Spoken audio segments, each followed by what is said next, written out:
KCC가 언양공장 부지를 울산시와 공동 개발하기로 했습니다. 지지부진했던 역세권 개발에 탄력이 붙을 전망입니다.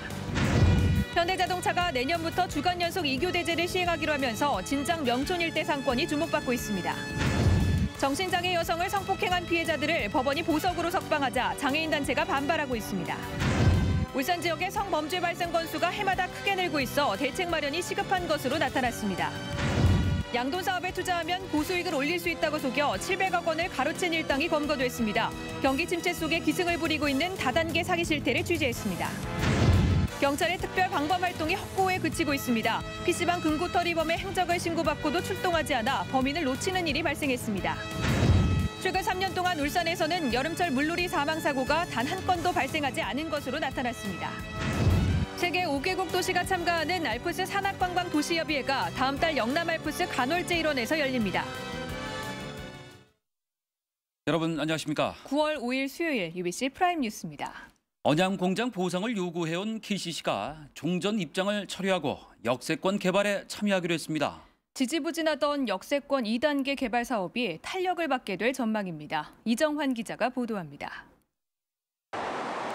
KTX 울산역 맞은편에 자리 잡은 KCC 언양공장. 6만 제곱미터에 달하는 공장 부지 대부분이 KTX 역세권 2단계 개발 예정 부지에 포함되어 있습니다. 그동안 KCC는 공장을 이전하는 대신 2천억 원대의 현금 보상을 요구해 공동 개발을 제안한 울산도시공사와 3년째 접점을 찾지 못했습니다. 이런 가운데 최근 KCC가 종전의 이전 보상 요구를 철회하고 공동 개발에 참여하겠다는 뜻을 도시공사에 밝혀왔습니다. KTX 역세권 개발 2단계 사업에 대해서 저희 도시공사와 KCC가 공동 개발에 대한 인식을 같이 하고 서로 협조하면서 앞으로 사업 추진 계획에 대한 구체적인 내용에 대해서 지속적으로 협의를 하자고 했습니다. KCC가 공장 부지 일대를 도시공사와 함께 개발한 뒤 이를 분양해 보상 비용을 충당받는 방식이 유력해 보입니다. 이에 따라 그동안 큰 진척을 보이지 못하고 있던 역세권 2단계 개발 사업도 본격적으로 탄력을 받게 될 전망입니다. KCC가 공동 개발에 참여한 건 최근 하천용지 무단 점용 사실이 드러나 울주군으로부터 사용 중지 행정처분을 받은 것과 무관치 않아 보입니다. 한편 KCC 측은 모레부터 사용 중지 처분이 발효되더라도 생산 활동을 중단할 수는 없는 만큼 이행 강제금을 내고서라도 공장을 계속 가동할 걸로 알려졌습니다. UBC 뉴스 이정환입니다. 같은 건물에 사는 정신장애 여성을 상습적으로 성폭행한 피의자들을 법원이 석방했습니다. 피해 여성은 불안감 때문에 공황장애에 시달리며 집이 아닌 병원에서 치료를 받고 있습니다. 이다루 기자가 취재했습니다. 울산 지역 여성장애인단체 회원들이 성폭력 가해자를 석방한 법원에 항의합니다. 법원이 올해 초 정신장애 여성을 상습적으로 성폭행한 혐의로 구속된 50대와 40대 피해자 2명을 지난달 2일 보석으로 풀어줬기 때문입니다. 성폭력을 당한 장애 여성은 피해자와 한 건물에 살고 있어 피해자가 석방되자 공황장애로 병원에서 치료를 받고 있습니다. 안정과 휴식이 필요한 그런 정신장애인인데 집에 부모님도 못 만나고 집에 오지도 못하고 가해자들 때문에 무서워가지고 오지도 못하고. 보석 결정을 한 법원은 기소일로부터 구속 제한 기간인 6개월이 다 된 데다 증거인멸과 도주 우려가 없다고 판단했기 때문이라고 밝혔습니다. 전문가들은 이의를 제기합니다.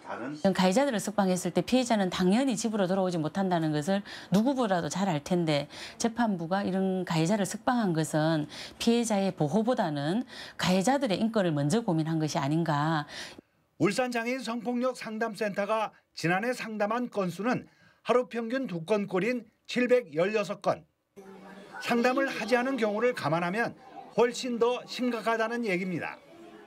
이번 사건으로 피해자는 심리적으로 불안한 상태에 처해 있어 재판 최종 판결 이전이라 하더라도 가해자로부터 피해자를 보호할 수 있는 법적 제도적 장치 마련이 시급한 것으로 지적되고 있습니다. UBC 뉴스 이다루입니다.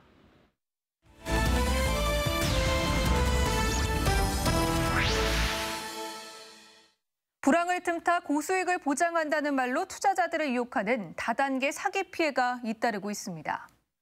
피해자 대부분이 한 푼이라도 이자를 더 받으려던 서민들인데요.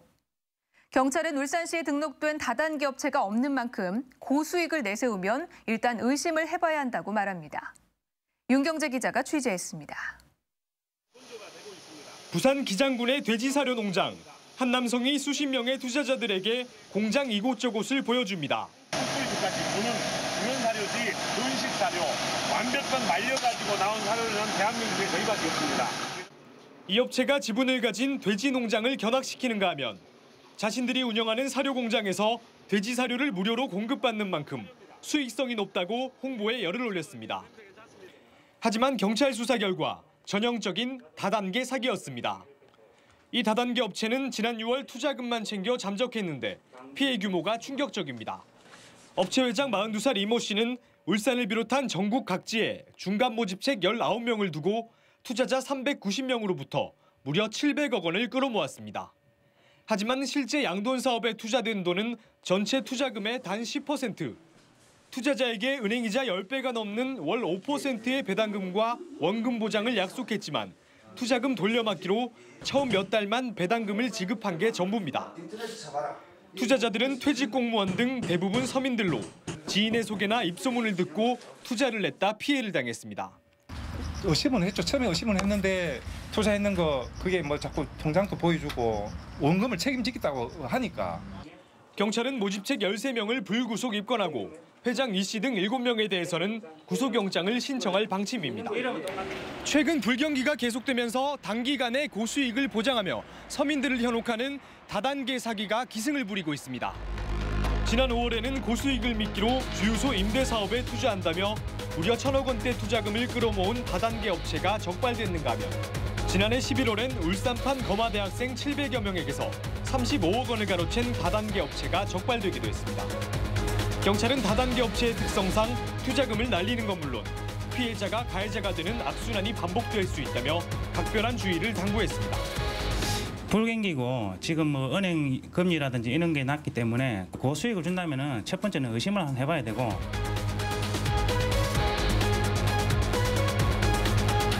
경찰은 울산시에 등록을 마친 합법적인 다단계 업체는 단 한 곳도 없다고 밝혔습니다. UBC 뉴스 윤경재입니다. 최근 강력범죄가 잇따르자 경찰이 특별 방범 활동에 들어갔는데요. 그런데 피해자로부터 예상 경로까지 전달받은 경찰이 상황 보고를 제대로 하지 않아서 절도범을 눈앞에서 놓치는 어처구니 없는 일이 일어났습니다. 어찌 된 일인지 김규태 기자가 보도합니다. 새벽 시간 남구의 한 PC방. 20대 남자 종업원이 태연하게 금고에서 돈을 꺼냅니다.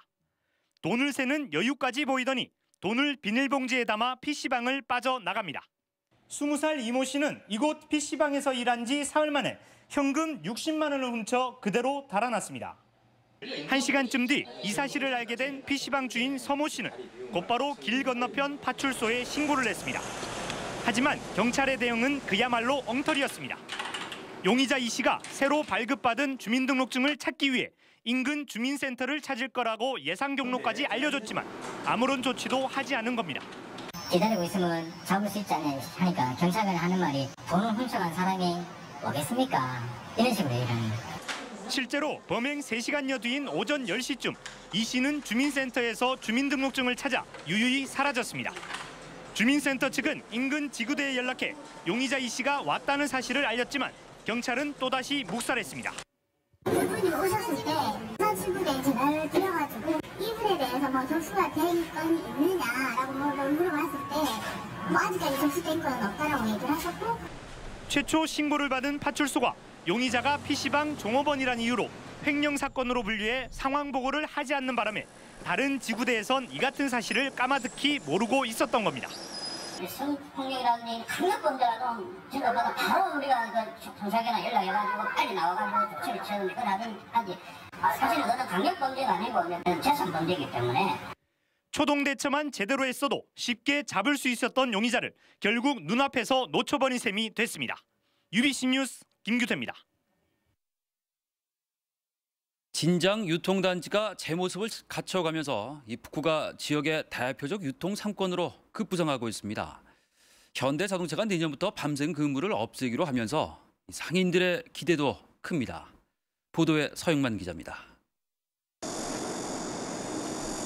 코스트코 울산점 개점으로 북구 지역 대형마트는 모두 5곳, 지역 12개 마트의 절반 정도가 북구에, 그것도 진장 유통단지에 집중해 있습니다.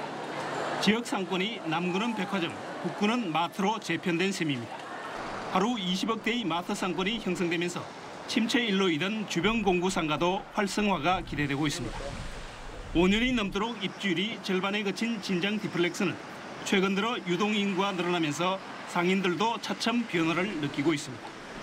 대형 아울렛이 이렇게 진장동에 입점했다는 그 자체는 또 소상공인들한테 피해를 준다고 생각하지만 어떻게 보면 디플렉스 공구 상가에는 많은 시민들한테 여기 상가가 있다 보여주는 것만 하더라도 상당히 홍보. 인접한 가구거리 역시 신상품으로 구색을 맞추는 등 조금씩 활기를 되찾는 모습입니다. 태화강 쪽 명천지구는 더 나아가 현대자동차 노사협상 타결에 따른 시너지 효과까지 노리고 있습니다. 내년부터 밤샘 근무가 사라지면 근로자들의 소비가 늘고 식당 등 주변 상가 매출도 덩달아 크게 늘 것이란 기대입니다. 현대자동차 밤근무를 일찍 마치고 하니까 저희 업을 하시는 분은 기대가 좀 많이 큽니다. 손님이 많이 오실 거라 생각하고 있습니다. 코스트코의 입점에 이어 내년부터 현대차의 밤샘 근무가 사라지면서 이곳 진장명천 일대가 지역 유통의 중심이자 최대 배후 상권으로 급부상하고 있습니다. UBC 뉴스 서영만입니다. 현대자동차 누사가 올해 임금 협상 조인식을 가졌습니다. 누사는 오늘 울산 공장에서 윤갑한 대표이사와 문영문 노조위원장 등이 참석한 가운데 임금 9만 8천 원 인상과 주간 연속 2교대 시행 등을 골자로 하는 합의안에 조인했습니다. 노사는 임금 협상에서 불리한 비정규직의 정규직화 특별협의는 별도로 진행할 예정입니다. 민주통합당의 대선 후보 울산 경선 모바일 투표에서 이른바 5회 통화 시도 규정을 위반한 사례가 상당수 있다는 의혹이 제기됐습니다. 민주당 대선 모바일 투표는 5차례까지 투표 참여 전화를 해서 통화가 안 되거나 거부하면 기권으로 처리되는데 울산은 5,290표의 기권표 가운데 14.7%인 777표가 5차례 통화를 채우지 않고 기권으로 처리된 것으로 알려졌습니다. 손학규, 김두관 후보 측은 이에 대해서 경선 중단 사유에 해당한다며 다른 지역 모바일 투표에 대한 검증도 요구하고 있습니다. 정전 은폐와 원전 비리로 몸살을 앓았던 한국수력원자력이 경영 혁신 대책을 발표했습니다. 한수원은 사내외 공모제 확대와 성과 중심의 인사체계 확립과 함께 혁신과 안전, 청렴과 소통 등 4개 분야를 대대적으로 변화시킬 것이라고 밝혔습니다. 특히 지역과의 동반 성장을 위한 협력 사업을 강화해 지역 주민들에게 혜택을 주는 다양한 지역 사업도 펼칠 것이라고 덧붙였습니다. 울산 항만청은 항운노조와 태영 GLS 간의 노무 공급권 갈등에 대한 중재 노력을 중단했다는 일부 보도는 사실과 다르다고 밝혔습니다. 항만청 관계자는 다각적인 노력에도 좀처럼 진전을 보지 못하고 있는 것은 사실이지만 협상 재개 움직임이 있고 중재 노력 또한 계속하고 있다고 설명했습니다. 한편 항운노조의 국민감사 신청에 따라 최근 사전 실사를 벌인 감사원은 하반기 중으로 태영 GLS에 대한 울산 항만청의 국가 비귀속 보드 전환 결정 등에 대해 감사를 벌일 방침인 것으로 알려졌습니다. 이딴 지역 노동계 관련 사건에 대한 경찰 수사가 속도를 내고 있습니다. 남부경찰서는 오늘 지난 5월 홍보 활동을 하던 국민노총 조합원에 폭행한 민주노총 플랜트 지부 간부 46살 홍모 씨와 41살 이모 씨를 구속했다고 밝혔습니다. 이어 경찰은 지난달 27일 남구 플랜트 업체에서 발생한 복면 폭행과 관련해 민주노총 플랜트 노조 조합원 44살 김모 씨 등 2명을 구속하고 폭행 가담자 6명에 대해서도 체포영장을 발부받아 추적하고 있습니다. 또 화물차 방화 사건에 연루된 화물연대 조합원 4명이 구속됐고 부산지부 간부 2명에 대해서도 구속영장을 신청했습니다. 울산 지역의 성범죄 건수는 7대 도시 가운데 가장 적지만 해마다 크게 늘고 있는 것으로 나타났습니다. 울산발전연구원이 발간한 경제사회 브리프에 따르면 지난 2010년 울산의 성범죄는 267건으로 대전과 함께 가장 적었습니다. 하지만 연도별 발생 건수는 지난 2007년 236건에서 2009년 262건, 지난해는 379건으로 급증해 대책 마련이 시급한 것으로 나타났습니다. 이에 대해 경찰은 이전에는 집계하지 않던 성폭력 특별법과 아동 청소년 보호법에 포함되는 성범죄가 2011년부터 통계에 포함되면서 성범죄가 늘어난 것이라며 실제로는 줄어드는 추세라고 밝혔습니다. 최근 3년 동안 울산에서 여름철 물놀이 사고가 한 건도 발생하지 않은 것으로 나타났습니다. 울산시 소방본부는 올여름 79번의 인명구조와 1,400여 차례 안전계도 활동을 펼쳤으며 사망사고는 없었다고 밝혔습니다. 소방본부 관계자는 3년 동안 물놀이 사망사고가 없었던 것은 자발적으로 참여한 1,400여 명의 시민 수상구조대의 역할이 컸다고 설명했습니다. 울주경찰서는 자신의 사채빚을 갚기 위해 일하던 약국에서 약사의 신용카드를 훔쳐 돈을 인출한 여종업원 21살 최모 씨를 불구속 입건했습니다. 최 씨는 지난 5월 14일 울주군의 약국에서 약사 42살 신모 씨의 신용카드를 훔쳐 5차례에 걸쳐 430만 원을 인출한 혐의를 받고 있습니다. 중부경찰서는 오늘 자신이 일하던 공장에 들어가 200만 원 상당의 용접기를 훔친 60살 김모 씨를 붙잡아 조사하고 있습니다. 김 씨는 어제 낮 1시 반쯤 임금을 주지 않는다는 이유로 자신이 일하던 북구 효문동의 한 공장에서 용접기를 훔친 혐의를 받고 있습니다. 세계 알프스 산악관광도시협의회가 다음 달 12일과 13일 이틀간 영남 알프스 간월제 일원에서 열립니다.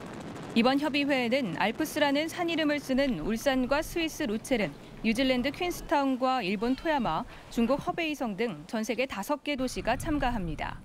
이 협의회는 산악관광을 주제로 울산시가 주도한 첫 국제도시협의회여서 영남 알프스 홍보는 물론 울산시의 위상 제고에도 큰 도움이 될 전망입니다.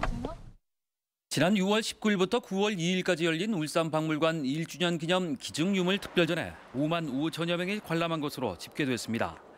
이번 특별전은 박물관 건립 전부터 시작한 유물 기증 운동을 통해 수집한 3,500여 점 가운데 780여 점을 엄선해 마련됐습니다. 울산박물관은 특별전 기간에 38명이 새롭게 유물 기증을 희망했다고 밝혔습니다. 울산대학교가 내일부터 오는 10일까지 내년도 신입생 1차 수시 모집을 실시합니다. 울산대는 수시 1차 모집에서 전체 정원 2,851명 가운데 1,621명을 선발하고 오는 11월 2차 모집에서 370명을 선발해 수시 모집 비중을 70%로 높였습니다. 대학 관계자는 수시 모집은 1, 2차 복수 지원이 가능하며 입학 사정관 전형을 통해 프론티어 특별전형 50명과 기초생활수급자 특별전형 24명을 모집한다고 설명했습니다. 다음은 간추린 뉴스입니다. 한국은행 울산본부는 오늘 농협과 함께 신정시장 일대에서 위조 지폐 식별을 위한 캠페인을 벌였습니다. 오늘 행사에서 직원들은 위패 식별 요령을 담은 홍보 리플릿 등을 나눠주며 위조 지폐 추방에 동참해줄 것을 촉구했습니다. 정주영 현대그룹 창업자의 동생인 정상영 KCC 명예회장이 올해부터 3년 동안 30억 원의 장학금을 울산대에 기부합니다. 정상영 특별 장학생으로 선발된 학생은 연간 4천만 원씩 대학 4년 동안 1억 6천만 원의 장학금을 받게 되며 박사학위를 취득하기 위해 대학원에 가면 4년 동안 4,800만 원을 추가로 받을 수 있습니다. 전문건설협회 울산광역시회는 오늘 울주군을 방문해 이웃돕기 성금 200만 원을 지정 기탁했습니다. 이 성금은 희망복지지원단이 사례 관리를 하고 있는 차상위 계층의 생계 지원비로 쓰여질 예정입니다. 퇴근길 맑고 선선한 날씨입니다. 성경희 캐스터, 내일 아침은 많이 쌀쌀하다고요? 네, 북쪽에서 차가운 공기가 남하하면서 내일과 모레 아침으로 꽤 쌀쌀할 전망입니다. 내일 아침 최저 기온은 18도, 금요일인 모레 19도로 오늘보다 2, 3도가량이 낮겠습니다. 그에 반해 한낮으로는 일사량이 많아서 기온이 크게 오르겠는데요. 전형적인 환절기 날씨로 일교차가 매우 크겠습니다. 내일도 10도 이상의 기온 차이가 예상되니까요. 건강관리 잘 해보셔야겠습니다. 다음은 자세한 전국 날씨입니다. 내일 중부지방 해가 쨍쨍한 맑은 날이 이어지겠고요. 아침 최저 서울 16도, 춘천 13도 등으로 오늘보다 쌀쌀한 날씨를 보이겠습니다. 남부지방도 모든 지역이 맑겠고요. 내륙 지역은 아침에 안개 끼는 곳이 많겠습니다. 남부지방도 내일 아침으로 바람이 꽤 차갑겠습니다. 전주 15도, 부산 21도로 출발하겠습니다. 영남지방도 하루 종일 맑겠고요. 낮과 밤의 일교차가 10도 이상 크게 날 전망입니다. 바다의 물결은 최고 2m로 잔잔하게 일겠습니다. 다가오는 주말부터 다음 주 초반까지는 남쪽 기압골의 영향으로 비가 내릴 전망입니다. 날씨였습니다.